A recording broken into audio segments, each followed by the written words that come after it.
अस्सलाम वालेकुम, welcome back to another lecture of Seekh Le. In today's episode हम लोगों ने आज ये देखना है और हम मूव करने जा रहे हैं अपने सर्किट टॉपिक्स के ऊपर। सो चैप्टर नंबर 12 हमारा अल्हम्दुलिल्लाह कंप्लीट हो चुका है और ऑनलाइन टीम्स के ऊपर मैंने आपको चैप्टर नंबर 13 भी कंप्लीट किया है।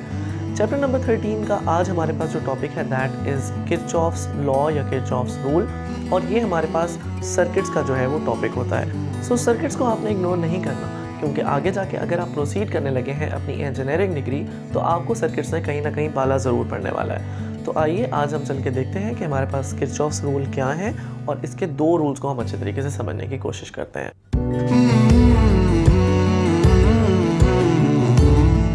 Welcome back. किरचॉफ्स रूल को सबसे पहले समझने से पहले हम ये देखते हैं कि हमारे पास सर्किट क्या होता है। हम इसको डिफाइन भी कर लेते हैं और साथ साथ यहाँ पे सर्किट्स की हम टाइप भी देख लेते हैं। बच्चे, सर्किट आपके पास एक ऐसा स्ट्रक्चर है जिसमें आपके पास एलिमेंट्स या डिवाइसेस या इंस्ट्रूमेंट जो है वो तारों के साथ कनेक्टेड होंगे। इसमें कुछ आपके पास एक्टिव एलिमेंट होंगे और कुछ आपके पास पैसिव एलिमेंट होंगे। ये एक्टिव और पैसिव की बात मैंने 2 वीडियोज़ पहले ही आपसे ये तमाम चीज़, या पिछले लेक्चर में मैंने आपको इस तमाम चीज़ के बारे में बताया है। मैं यहाँ पर उस वीडियो का लिंक भी डिस्क्रिप्शन में रख देता हूँ।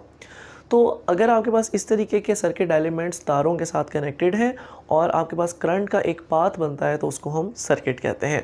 ज़रूरी नहीं है कि यहाँ पे करंट के पाथ जो है वो क्लोज़ हो, यहाँ पे ओपन सर्किट भी हो सकते हैं, क्लोज सर्किट्स भी हो सकते हैं।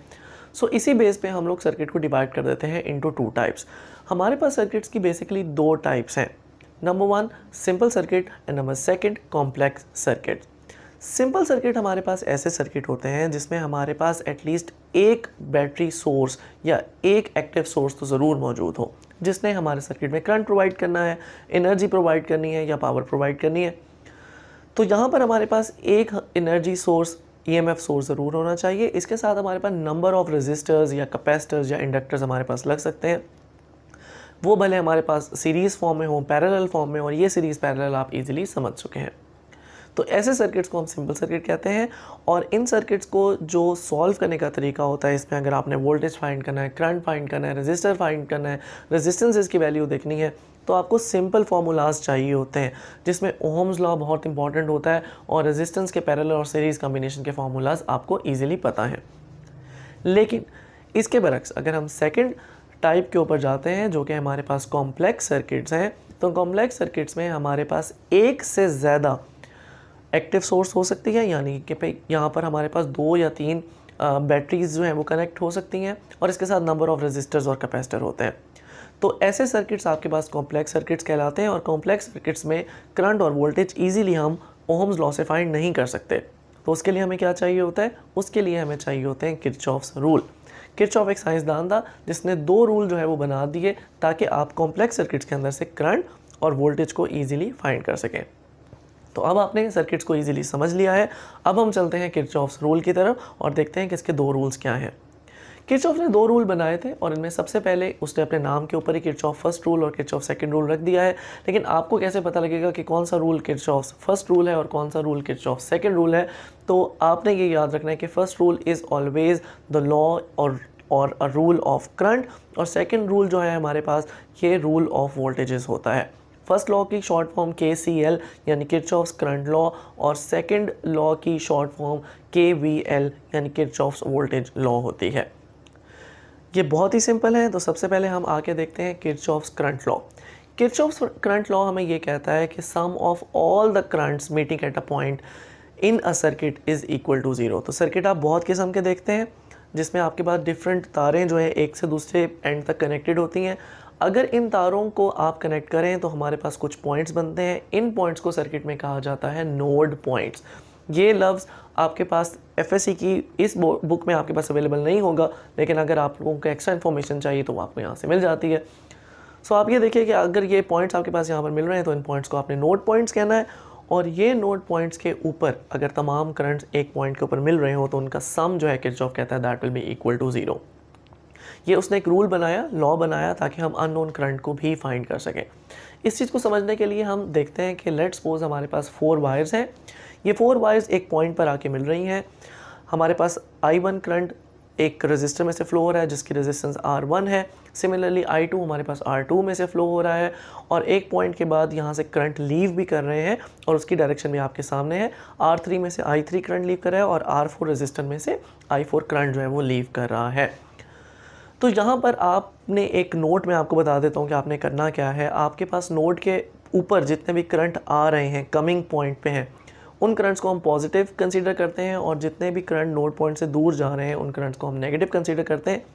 तो यहाँ पर हमारे पास I1 I2 पॉजिटिव होंगे और I3 I4 हमारे पास नेगेटिव होंगे। अगर हम इन तमाम को ऐड करते हैं तो हमारे पास sum of all the current is equal to 0। अगर आप इसको ज़ीरो के साथ ये तमाम चीज़ देखना चाहते हैं कि क्या इन करंट्स का ये तमाम वैल्यूज़ जो हैं वो इक्वल होंगी और ऑपोजिट होंगी कि ये ज़ीरो हो रही हैं, तो ऐसा नहीं है। ये ज़रूरी नहीं है कि इनके वैल्यूज़ जो हैं वो इक्वल एंड ऑपोजिट होकर ज़ीरो बन रही हो। किरचॉफ ने एक होमोजेनियस इक्वेशन जो है वो आपको बना के दे दी है। जैसे आप मैथ में देखते हैं कि अगर आपने x और y की वैल्यू फाइंड करनी हो तो आप x plus y is equal to 0 लिखते हैं, विच मीन्स दैट कि यहाँ पर x और y की वैल्यू इक्वल होकर 0 नहीं बना रही, बल्कि अगर आपने x की वैल्यू फाइंड करनी है या y की वैल्यू फाइंड करनी है तो आप उसको होमोजेनियस इक्वेशन बनाना पड़ेगा, 0 के इक्वल रखना पड़ेगा ताकि अननोन करंट आपके पास यहाँ पे जो है वो फाइंड हो सके। लेट्स सपोज आपके पास जो I1 करंट है ये 2 एम्पेयर है, I2 आपके पास यहाँ पे 3 एम्पेयर है, I3 आपके पास नहीं है, आपने फाइंड करना है, और I4 आपके पास 2 एम्पेयर है। तो आप जब ये वैल्यूज़ लगाएंगे और आप ये फार्मूलाज लगाएंगे तो I3 आपके पास जो है वो ईजिली यहाँ से 3 एम्पेयर जो है वो फाइंड हो जाएगा and you know that sum of all the current is equal to 0। इस डेफिनेशन को हम एक दूसरे नज़रिए से भी देख सकते हैं। अगर sum of all the current is equal to 0 है और मैं नेगेटिव करंट्स को दूसरी साइड पे ले जाता हूँ तो हम इसको ये भी कह सकते हैं the sum of all the current meeting at a point is equal to sum of all the current leaving from that point. That is Kirchhoff's first law, Kirchhoff first rule, जिसको हम KCL कहते हैं। और यही use करते हुए हम बहुत बड़े बड़े कम्प्लेक्स सर्किट्स जो हैं वो ईजिली फॉलो या ईजिली सॉल्व जो है वो कर सकते हैं। आपकी बुक में, पंजाब टेक्स्ट बुक की बुक में फ़िलहाल ऐसे सर्किट्स नहीं दिए गए जिसमें से किरचॉफ्स रूल जो है वो फाइंड करना पड़े, तो आपको सिर्फ यहाँ पे थ्योरेटिकली ये तमाम चीज़ दिखनी है। अब हम चल के देखते हैं कि किरचॉफ वोल्टेज लॉ हमारे पास क्या है।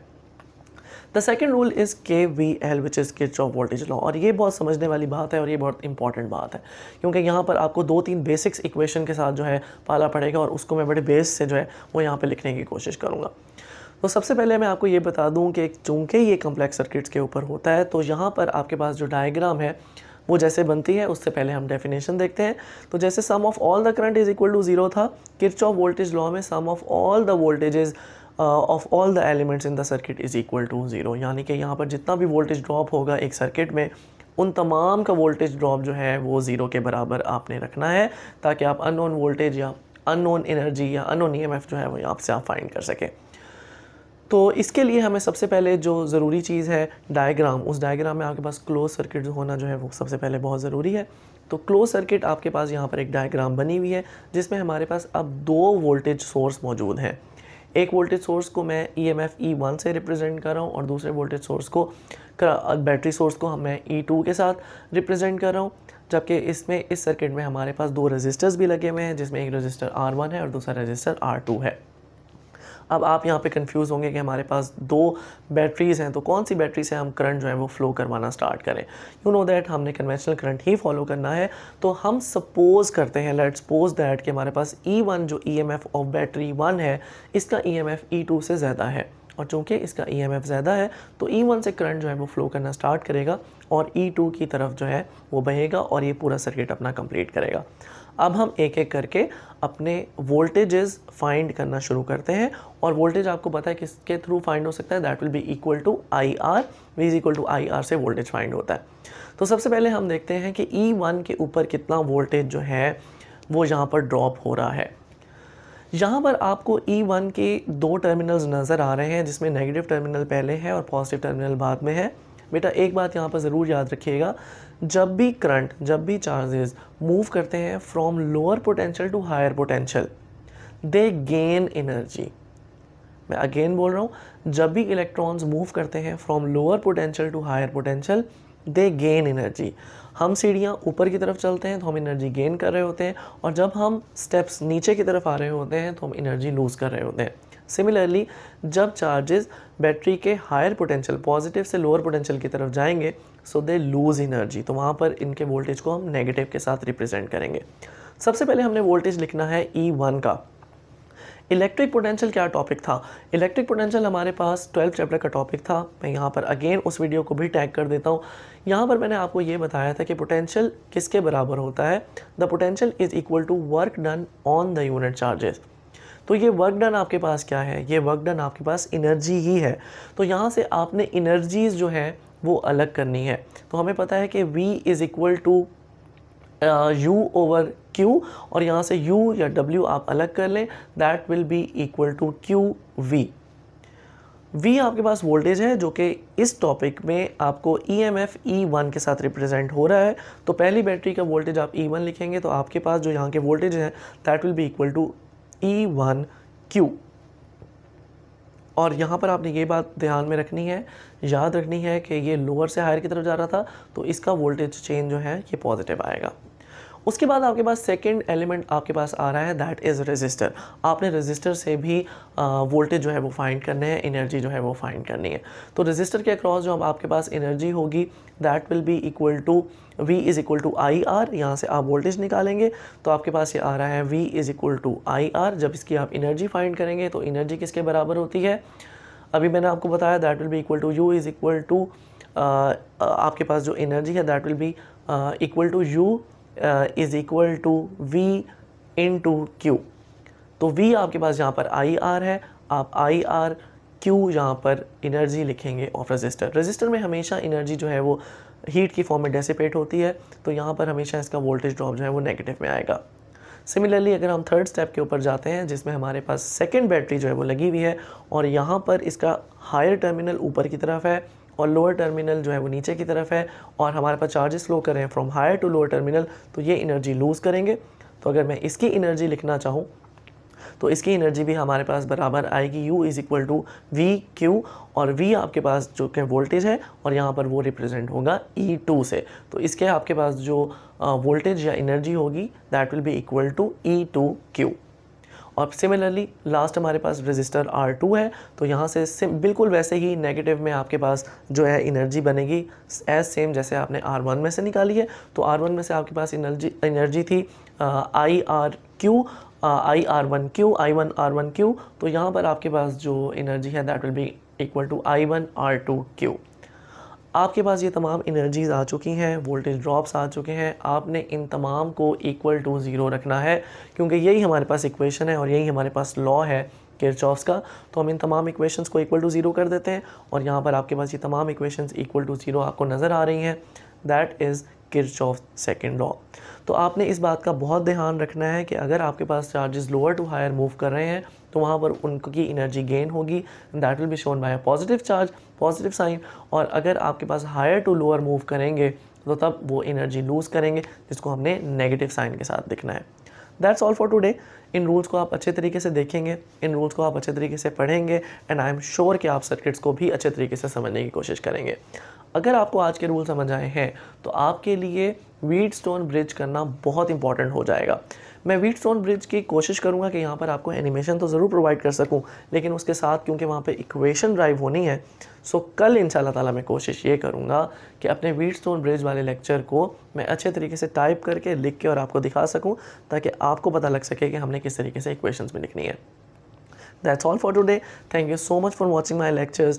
और आज मैं बहुत थका हुआ था और ये तमाम चीज़ बहुत लिथार्जिक है क्योंकि हमारे कॉलेजेस भी ओपन हो चुके हैं और उसके साथ साथ ये इस रूटीन को मेंटेन रखना भी बहुत टफ़ है। लेकिन जिस तरीके से मैंने आपसे वादा किया था कि जिन सेकेंड ईयर के बच्चों ने ऑनलाइन लेक्चर्स में पहले 2 चैप्टर किए हैं तो उनको इंशाल्लाह ताला इन 2 चैप्टर्स की एनिमेशन ज़रूर मिलेंगी। अपना काम कल पर मत डालिए, जो आपने आज सोचा है उसको ज़रूर कर डालिए। इंशाल्लाह ताला आहिस्ता आहिस्ता आपके दिन, आपकी तमाम चीज़ें और आपकी आहिस्ता आहिस्ता जो कंडीशन है वो बेहतर होती जाएगी। That's all for today. Thank you so much for watching my lecture. Keep supporting me like this. Do subscribe my channel. Thank you so much. अल्लाह हाफिज़।